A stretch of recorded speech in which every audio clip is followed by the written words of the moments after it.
Madame, mademoiselle, monsieur, bienvenue à Métro News. Voici les principaux titres qui seront développés aujourd'hui. La barre symbolique des 5000 cas confirmés de coronavirus est désormais franchie en Haïti alors qu'on approche des 100 morts. Les vols reprendront à l'aéroport international Toussaint-Louverture à partir de ce 30 juin. L'annonce en a été faite par le ministre des Travaux publics, Nader Joaséus. Des mesures sanitaires ont été prises en ce sens afin d'empêcher l'introduction sur le territoire de nouvelles souches de coronavirus. Dans son rapport présenté devant le Conseil de sécurité de l'ONU, la représentante spéciale pour Haïti, Hélène Lalime, se montre très préoccupée par la crise haïtienne. Elle a évoqué un cocktail explosif qui peut faire d'Haïti une menace pour les autres pays de la région.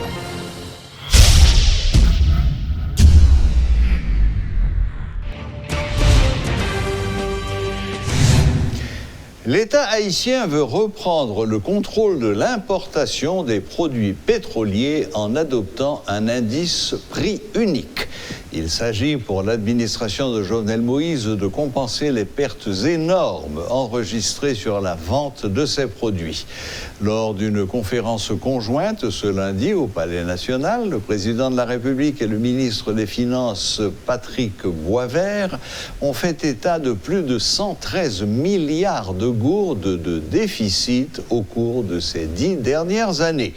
D'un autre côté, le chef de l'État s'est dit choqué de constater que les institutions bancaires s'adonnent à des pratiques malicieuses dans le seul souci de générer des profits en faisant des spéculations sur les taux de change. Il s'en prend particulièrement à une banque d'État dont un tableau affichant son taux de change circule sur les réseaux sociaux. Il annonce qu'il va adopter un décret en Conseil des ministres afin de régulariser le secteur. Nous parlons de indices. C'est un indice utilisé sur le marché nord-américain que nous les plates. Et puis il y a un indice utilisé dans les Caraïbes, les Caribbean Posting. Donc un différentiel qui est important. Le constat que nous faisons, c'est que au fur et à mesure que le prix a baissé sur le marché international, pendant que le Corona, plate a baissé, Caribéen lui-même l'a augmenté. Donc toute baisse, tout le monde attendait qui vient sur le marché international, les capter dans le niveau différentiel. Si l'autre dit que le prix a chuté sur le marché international, c'est vrai qu'on regarde sur le marché international, mais sur le marché local, le différentiel, ça m'explique nous qui gagne entre le Caribéen et le plate, eh bien, il était là. Baisse là, il était là, il est absorbé. Donc, ce qui fait que, là, nous venons regarder nous, tout le monde a pris les fonds prix gaz là, il est baissé, et nous-mêmes, nous ne pas qu'à. Donc, nous creusons, nous venons voir le différentiel là, c'est là, il est capté. Donc, c'est ça que fait, moi, qu'il y a des économies qui fait, parce que le différentiel ça, des fois, il arrive 40 centimes. C'est ça, grand monde longtemps relé ou acheter chaque dans ma coûte.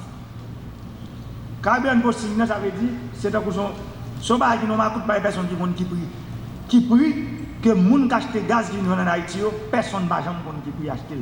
Jusqu'à ce que l'État haïtien arrive à gagner capacité ça qu'on a pour gagner pour référence ça lui-même. C'est-à-dire je dis à l'État haïtien en capacité chaque jour pour le compte qui prie plate ça. Mais avant pas de gars faire de plate du tout. Monsieur a acheté un ministre il dit que les comptes ont différence 40 centimes. Si par exemple, il a acheté gaz là, $1 dans la plate ça, il vient vendre $1 40, oui. Ça veut dire $1 40, ça dit 40 centimes, c'est 40 centimes multiplié par 43 millions. Que l'État prend pour l'adresser au problème compagnie. Il paye 5 gouttes pour stockage et puis il fait pour transport à l'intérieur du pays passer de 1 goutte 56 à 9. Donc là, l'État lui-même lui fait une économie qui fait que je dis, si l'économie ça n'a pas de fait, si nous regardons ce tableau-là, l'État perd du 75 gouttes sous gallon gasoline. Pour nous avoir un prix effectif gallon gasoline, je dis, il faut mettre 75 gouttes sous 224 gouttes nous gagnons là. Ça veut dire que le prix c'est 293 gouttes 04 plus 6 gouttes 80. Oui. Ça veut dire que c'est aux environs de 300 gouttes prix normal gasoline dans les jours. Je crois qu'en Conseil des ministres, nous prenons un décret qui était clair que nous avons la Banque centrale droit pour lui-même parce que c'est une entité qui est responsable, une autorité qui est responsable politique monétaire de l'IA. C'est parce que entre le secteur privé et le secteur public, pas qu'à y bataille. C'est entendre pour nous entendre, mais pour le bien du pays. Mais qui est-ce qui paye? C'est le peuple là. C'est le monde qui vit. C'est-à-dire si aujourd'hui il y a un groupe monde riche net au détriment d'un groupe qui pauvre net, pas qu'à côté nous aller. C'est-à-dire monde ça n'a toujours mettez les gens dans condition pour nous faire comprendre une menace que vous représentez pour nous. Et ce n'est pas ça que vous devez. Par exemple, aujourd'hui, gasoline nous était sous la mer. Est-ce que c'est normal? Ce n'est pas normal. 25 000 $ pour le payer. Dans 10 jours, vous faites 250 000 $. Je ne vais pas payer le tout. Parce que c'est un profond l'absence. Mais si vous n'avez pas de côté pour mettre 250 000 barils de gaz, pour qui soit recommandé? C'est pour nous arriver, nous joindre, on entend. Parce que le pays a bouquet. Les bouquets dans le gourmet, l'État a gourmac privé, privé a gourmac l'État. Pour qui ça? C'est pour nous chaque nous respecter les limites nous. Ou là pour faire business, pour faire profit. Ça veut dire profit veut dire qui ça? Profit veut dire leur respecter la loi. Profit veut dire, leur par exemple en business, tout le bagage est marge. Je regarde un tableau qui circule sur les réseaux sociaux. Que moi-même, je vois le Premier ministre. Le Premier ministre dit ça y est. Comment vous comprenez que BNC, Banque l'État, gap, taux de change, il y a plus gros parce que tout le monde. Ça veut dire. Ça veut dire ça, faut gain, décision qui prend le Conseil des ministres pour mettre gap sous taux de change pays, pour tout le monde qu'on nous dit, lors où l'argent a changé, on dit c'est 0,25 à 0,50, 0,75. Moi, par contre, une banque, c'est taux de change. Si c'est ça que vous faites. Pour un examen, je n'ai pas besoin de ça. Et la décision, on monde qui ne pas respecter, prison faite pour tout le monde. Il fait pour toute couleur. La Banque de la République d'Haïti a publié vendredi la circulaire définissant les normes relatives au transfert de fonds sans contrepartie. Selon les dernières mesures adoptées, tous les transferts devront être payés en gourde au taux référence de la BRH dans les maisons de transfert. Une mesure adoptée pour faire face à une rareté de dollars papier sur le marché haïtien. L'économiste Kessner Farrell explique que l'absence de dollars cash pose des problèmes au niveau de l'économie haïtienne. Il reconnaît le droit de la BRH de s'assurer qu'aucun monopole ne s'instaure sur le marché d'échange haïtien, tout en estimant que les transferts devraient en effet être payés en gourde au taux de vente du dollar. Suivez ses explications. La flamme sur les réseaux sociaux, j'aime parler d'économie et de finances autant à partir de ce qui intéresse, c'est ça que lié. Il faut aller d'abord dans l'instance là pour nous rappeler que ce n'est pas la Banque centrale qui était occupée de faire une zone de transfert. Donc, décret a bien précisé qu'on y a évolué par la Banque centrale. C'est là pour nous anomalie qui vient, puisque la Banque centrale c'est supposé occuper à faire monnaie dans l'économie haïtienne, que monnaie locale ou bien internationale, parce qu'il y a des échanges entre les deux monnaies. Donc, ça supposé partir de là. Ensuite, il y a un argumentaire que la Banque centrale fait sortir extrêmement important. Il faut regarder mise en contexte là. Donc, on est que aujourd'hui, là, nous avons 2 années consécutives de difficultés pour nous déplacer à travers le transport aérien dans le pays d'Haïti. Donc, il y a un problème de numéraire. Ça, numéraire là, c'est cash, c'est cob qu'il en met pour payer papier monnaie. Donc, en ce sens, c'est pas seulement Haïti, la République dominicaine, il y a un problème, ça, c'est tout, puisque le transport là, pas qu'à faire facilement, donc, problème numéraire là, posé. C'est ça que me dit, mise en contexte là. Ça veut dire que, comme Banque centrale là, c'est responsable, donc, le problème numéraire, ça à résoudre.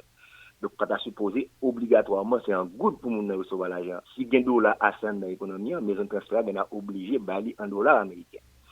Et toujours là, en discussion qu'a fait sur les réseaux sociaux, c'est là pour nous voir que c'est pour faire d'économie sur le financier. Il y a des gens qui viennent avec des propositions qui sont assez intéressantes, puisque font une différence entre le marché du change et les transferts, pour qu'ils ne pas capabiliser que les zones de transfert, ils peuvent bailler comme là exactement au taux de vente. Parce que le problème de notre taux de référence, parfois c'est taux d'achat que vous voyez. Si que mon nan qu'on y a là, ou du pas gain d'eau là, c'est qu'on obligé de bailler à taux qui est plus élevé, qui serait le taux de vote, que le tableau vendre meilleur. Donc, c'est capable de réduire perte qui est capable de gagner par rapport aux bénéficiaires du transfert. Donc, voilà tout le débat qu'il faudra avoir. pour capable réduire la tension parce que vraiment, il y a une double circulation de gouttes et de dollars américains, ce qui pas fait de certains pays pas fait de l'autre monnaie. Donc c'est à étudier et c'est à la Banque centrale de protéger, parce que la Banque centrale, c'est pas seulement gendarme, non, c'est arbitre là. Et arbitre là, il faut supposer assurer que pas de bonne équipe qui gagne par rapport à l'autre. C'est ça veut dire en anglais de level playing field, faut terrain plat, même pour tout le monde, mais si terrain plat et bon monde qui bénéficier, ce sera extrêmement difficile. Et l'argumentaire Banque centrale là, il y a un point très important, que Banque centrale montre l'offre de devises là, gagner des problèmes qui posaient. Et c'est pas sans raison que la Banque centrale publie un ensemble d'informations, particulièrement du côté des banques, combien de dollars acheter, combien vendent. Et le terme technique que tout le monde n'a pas compris, c'est ce qu'on appelle le spread, à savoir la différence qui vient entre taux d'achat et taux de vente là. Donc, la publication de l'information dans une économie, c'est la meilleure chose qui est capable de faire en quelque sorte. Et ce point, ça me pense que Radio Métropole, ça va faire violer avec le Nord, et bien, tu es capable de nous faire travailler dans ce sens-là, et c'est continuer à avoir l'information pour que, pas que ça regarde techniquement la symétrie de l'information. Bon, monde qui a une information que l'autre n'a pas gagné, et ça gagne là a toujours bénéficié. Donc, c'est continuer à avoir l'information, faire compte ça capable passer sur le marché là, et bien dit, il faut faire la différence entre le marché d'échange et le transfert. Soit le marché d'échange, c'est l'autre business lié. Transfert là, supposé qu'à remettre dans l'argent, dans les conditions les plus intéressantes de la capacité. La situation, ça a pris attention à l'argumentaire. Il parlait qu'il y a de groupes, ça n'est les cartels là, de regroupements qu'a fait, parce que si du côté de l'offre, on commence à faire regroupement, on va le réduire, on va contrôler l'offre là. C'est comme ça se fait dans le marché pétrolier avec le peuple. On ne pas quitter quantité de dollars retrouvés sur le marché, et lorsque le dollar pas retrouvé sur le marché, bon, ma petite technique qu'on y a là, c'est deux coupes qui gagnent, c'est la coupe de l'offre et de la demande. Donc, si coupe offre là au niveau vertical, ou empêcher que l'argent retrouve, ou capable de contrôler le prix, la Banque centrale parle de ça, et c'est rôle parle pour la veiller, pour empêcher que pas de monde qui contrôle, pour empêcher que monde qui fixe les prix. Parce que depuis qu'il y a un oligopole, un groupe qui dit, bon, je vais m'acheter, et me mettre des gens pour acheter pour moi, et me réduire la quantité sur le marché. La Banque centrale a moyen, parce que pas oublier que c'est l'industrie la plus supervisée du pays. Tout ce qui se passe dans le système monétaire, et la Banque centrale applique parce qu'au jour le jour. Et c'est ça le rôle de la Banque centrale, de protéger les consommateurs pour empêcher que la situation détériore. Même, attirer attention, l'argumentaire là, il mettait tous les deux. Le fait que le publie l'information, ça me tape pas l'autre à l'heure, à savoir que pour éviter asymétrie de l'information, c'est très génial, parce que même pas de penser à ça, que vous ne dites que d'accord, que moun ka recevoir l'argent, pas seulement au niveau de dépôt dans le système monétaire là, mais pour qui ça pas bon auto de vote. Si l'auto de vote, moun n'a gagné il peut le faire moins perte parce que moun n'a recevoir l'argent que tu sois pour la payer en caille par exemple. Donc si tu as un dollar américain, et si on a l'auto d'achat, il va l'obliger de compléter l'argent ça, perdant en quelque sorte. Et c'est ça que nous avons trouvé qui est intéressant dans tout le débat qu'a fait. Donc il va pas gagner aucun sens, mais ça, il y a attiré attention. Ces mauvaises habitudes ne changeront pas demain matin. Parce qu'il faut ne pas oublier, tout ça a posé là. Le vrai problème n'est pas posé, non? C'est que la discute en aval. Ce qui signifie que c'est le déficit budgétaire qui abat des records. Parce que pas oublier une taxe de 24 milliards de gouttes et qu'on a parlé de près de 50 milliards de gouttes. Donc lorsqu'on met autant de gouttes en circulation, il n'y a pas de dollars arrivé, pourquoi? Pas d'exportation extraordinaire, le solde de devises a diminué là qu'on y a là. Il n'y a pas d'investissement direct étranger. Dans le document BRHAT, on parlait de Haïtiens pas voyager depuis 2018 pour arriver dans le pays. Parce que Banque centrale parlait de marché alimenté non seulement par les transferts directs, mais il y a des Haïtiens qui viennent avec l'argent en poche. Or, nous rappelons, 6-7 juillet, Haïtiens qui sont dans la diaspora, qui supposé venir dans la fête champêtre. L'autre marché qui est extrêmement important, le mois de juillet, côté quand pile Haïtien a entré avec l'argent en poche parfois. Donc, ça diminue également le numéraire, là, cash qui est entré avec la poche. Donc, il y a tout problème sociaux, il y a tout problème politique, tout un pas résoudre. Il va venir paraître dans fin en aval, s'il ne va résoudre le problème en amont. Les autorités sanitaires haïtiennes ont rapporté dimanche 97 nouveaux cas confirmés de coronavirus. Le total des personnes infectées est de 5077. Par ailleurs, un nouveau décès a été enregistré, ce qui porte le total à 88. La commune de Delma, à elle seule, est sur le point de compter 1 millier de cas de contamination. Cette ville, véritable plaque tournante des activités commerciales de la région métropolitaine de Port-au-Prince, est de loin l'épicentre de la pandémie en Haïti. Soulignons encore une fois que ces chiffres peuvent être modifiés à tout moment. Les activités reprendront à l'aéroport international Toussaint Louverture le 30 juin prochain, a annoncé le ministre des Travaux publics, Transports et Communications, Nader Joiséus. Se référant aux inquiétudes de la cellule scientifique qui craint l'importation de nouvelles souches du coronavirus dans le pays, le ministre des TPTC a invité les autorités sanitaires à assumer leurs responsabilités. Dans une interview accordée à Métropole, le ministre en a profité pour aborder d'autres sujets et notamment le dossier de Péligre. Suivez ses explications. Il répondait aux questions de Jean-Jules Desaugustes. Aujourd'hui, nous avons évolué dans l'intervalle 54 à 70 MW pour au prince. C'est-à-dire à 54 MW, nous ne sommes pas obligés d'acheter tout diesel pour nous dépenser. On connaît depuis du diesel combien comme ça a coûté. Et si ce n'est pas diesel, il faut nous acheter mazout pour nous faire évoluer. Donc là, nous fait plus de 2 heures de temps à débattre question.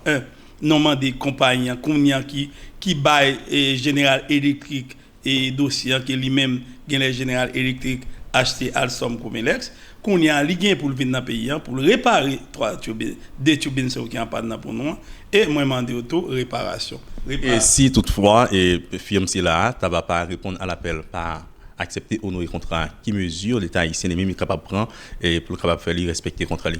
C'est ça qui fait, je dis dans le débat, ça, nous avons fait avocat non présent pour le détendre des débats. Et il intervenu tout. Nous sommes clairs avec eux. Nous pas joué à personne. Certainement, nous félicitons et Banque Allemagne, KfW, qui t'a accompagné nous tout, qui était bon côté non.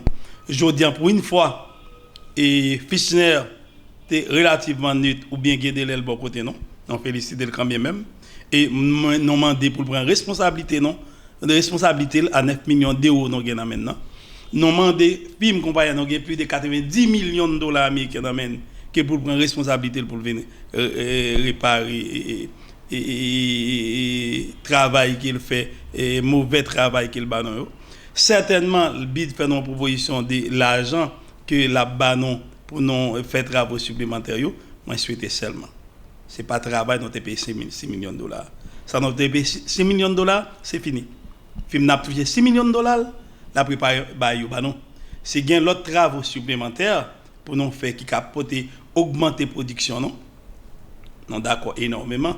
Mais non pas qu'à payer tout comme c'est un petit pays pauvre dans comme dire tant que Haïti pour on est riche qui trouve dans pays riche ça pour le venir détruire un petit pays pauvre. Dans quel état je dis à Péligre en termes de capacité pour desservir la population en matière d'électricité? Bon, il y a 3 turbines, chaque 2 bail 18 MW maximum.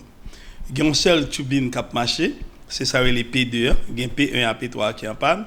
Les bails maximum, je dis, 16 MW suite à l'augmentation de la pluie. Mais on a un bagage nous besoin signaler et Jean-Jules, c'est que nous avons une période là que nous devons exploiter période de la pluie. Côté nous avons bien des moteurs qui tapent marcher sans combustible, c'est-à-dire sans gaz, sans mazout.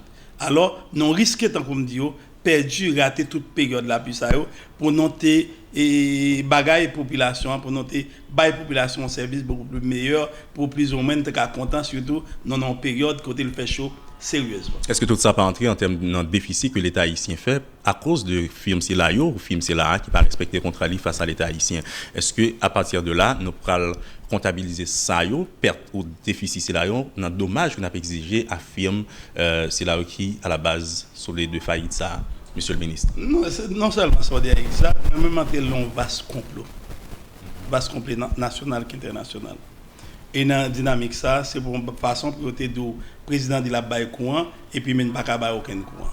Donc c'est ça lié. 54 MW dont 36 MW perdus, sans compter problème qui gagne dans Vareux que nous gagnons pour nous résoudre. Moi je souhaite que les responsables EDH prennent totalement responsabilité.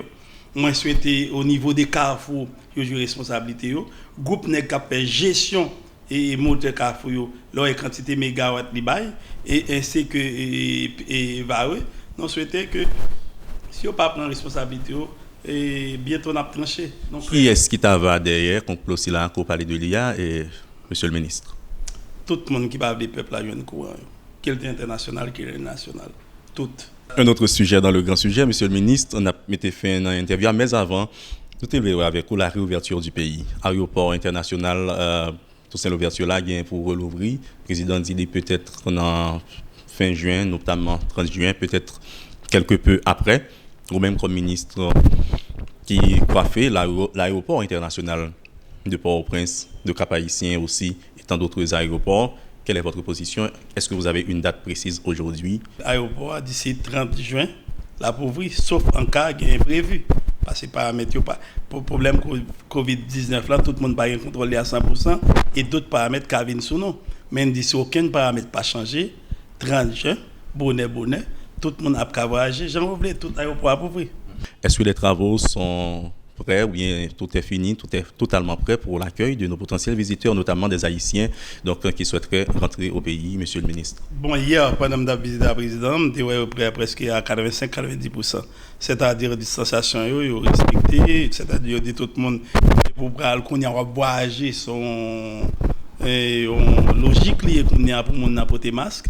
Et puis, côté où aller devant et ligne aérienne dans contrôle et la gon vite qui bat avec l'ENA et puis a gon distance pour camper et gon monde cap do pas toucher rien et faire attention et tout reste et paramètres que MSVP signalé pour permettre mon yo protéger santé yo et pour pas propager maladie en tout. Oui, comme ministre, moi pas quoi ouverture aéroport sont source de propagation maladie.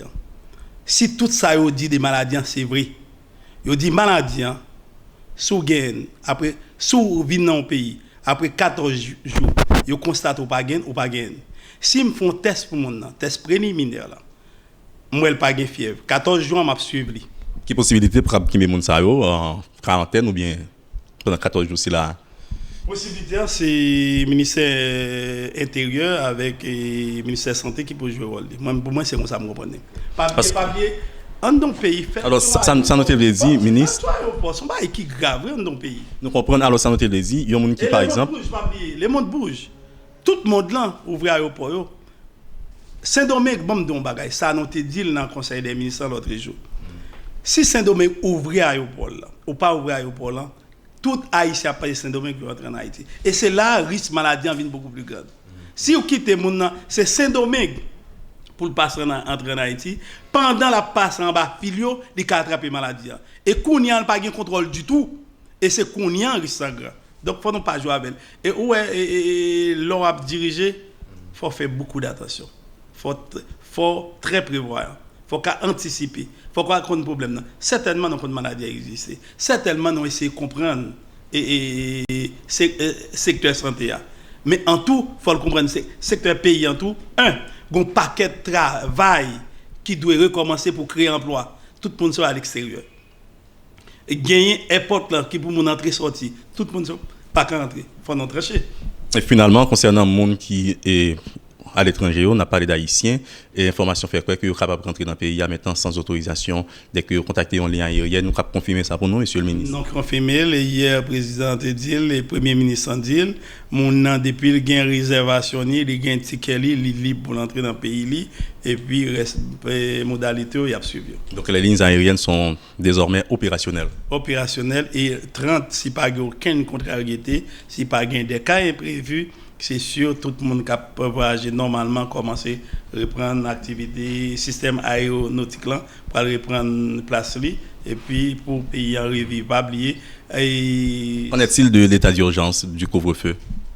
Et seulement capable d'avancer, mais bon, forme d'eau après un conseil des ministres mercredi, le président va le trancher, va le dire, tout ça le gain pour le dire. Donc, c'est certainement qu'à avancer ou bien qu'à garder temps, mais le couvre-feu, je suis sûr qu'il a prêté toujours. Merci beaucoup, monsieur le ministre. Les membres du Conseil de sécurité des Nations Unies ont exprimé vendredi leurs préoccupations face à la crise prolongée en Haïti.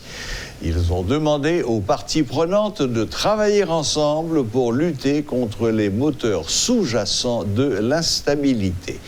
Ils ont aussi réaffirmé leur soutien au peuple haïtien et exhorté le gouvernement d'Haïti à assurer une réponse coordonnée à la pandémie du Covid-19. Le Conseil a également rappelé la nécessité pour les acteurs de travailler ensemble, tout en invitant le gouvernement à poursuivre les travaux sur les réformes politiques, économiques et sociales nécessaires et de poursuivre les préparatifs pour des élections opportunes.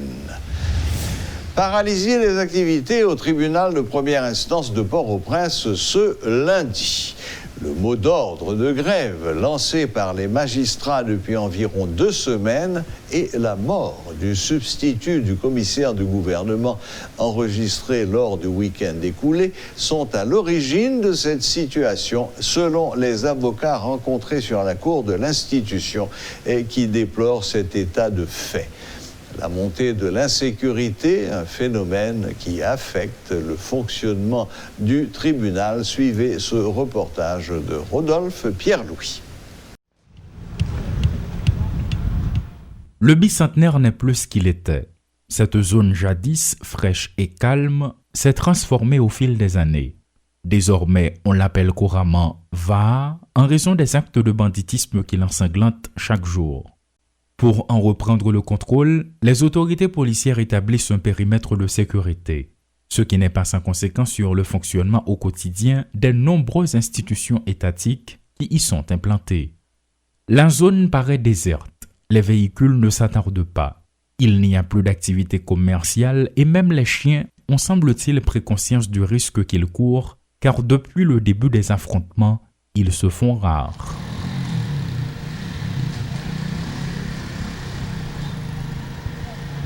C'est difficile à croire, mais pourtant vrai. Le tableau qui règne devant les locaux du tribunal de première instance de Port-au-Prince attire l'attention.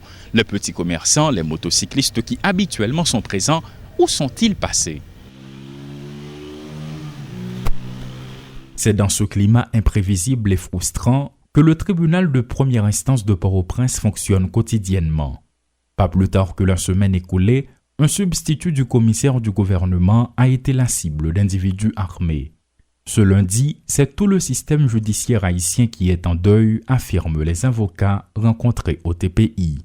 Nous pas qu'à comprendre un chef de la poursuite pénale, un commissaire, un substitut, en pleine rue, ok, les laisser poli sans que nous pas qu'à connaître pour qui motif.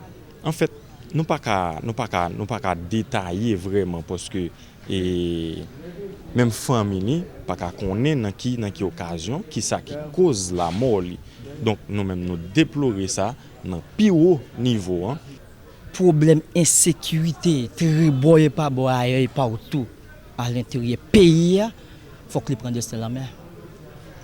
Confrère a exprimer à tous les commissaires du gouvernement et le commissaire en chef paquet à tout, ministre de la justice, sécurité publique et le doyen du tribunal. Il faut que nous comprenions et des CPJ aussi pour nous chercher source côté et ça a sorti. Aujourd'hui, c'est un substitut et demain, qui sera la prochaine victime?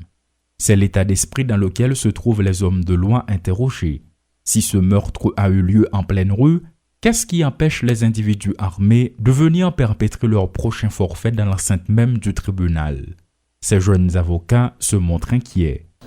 Si un commissaire du gouvernement est capable de mourir dans l'état, ça, je ne sais pas mais ça faire. Que nous-mêmes nous sentons que nous-mêmes, en qualité d'avocat, nous pas assurés. Si un commissaire du gouvernement qui est chef poursuite dans la société, qui est garant la société, c'est la mourir dans l'état ça, bon, c'est nous-mêmes, c'est qui côté nous aller. Parce que nous pas arrêter à regarder la situation ça, qu'à déplorer. Et lorsque vous arrivez aujourd'hui au commissaire du gouvernement dans une situation pareille, donc au cas de tout que pas de monde qui est épargné du tout avec question de insécurité. Ici, tout le monde est encore sous le choc. Fonctionnant déjà dans des conditions précaires, faute d'infrastructures adéquates, le tribunal ne peut continuer à faire les frais de l'insécurité qui sévit dans la zone, soutiennent les avocats. Selon eux, l'État doit assumer ses responsabilités. L'administration net, elle est paralysée, mais le parquet n'a pas de droit fermé. Sous quelle que soit la circonstance, le parquet a mérité d'être debout. Même qu'il ne peut pas recevoir mon pour dire qu'il a traité cas, mais c'est normal pour le rester vivant. Parce que c'est ça qu'il faut dire, le commissaire du gouvernement. Nous devons jouer une issue pour nous stopper dans le pays. Parce que c'est nous-mêmes qui jeunes journalistes, jeunes avocats, et nous tous ensemble nous concernés. Qu'en est-il des justiciables qui sont considérés comme des principales victimes? D'abord de l'insécurité, ensuite de la grève des magistrats lancée il y a bientôt 3 semaines. Au tribunal, plus rien ne fonctionne et au parquet, seule une cellule d'urgence est mise en place. Actuellement, l'entrée du tribunal de première instance de Port-au-Prince n'est plus qu'un espace de stationnement pour les motocyclistes qui, eux aussi, ne sont pas à l'abri d'une balle plus ou moins perdue.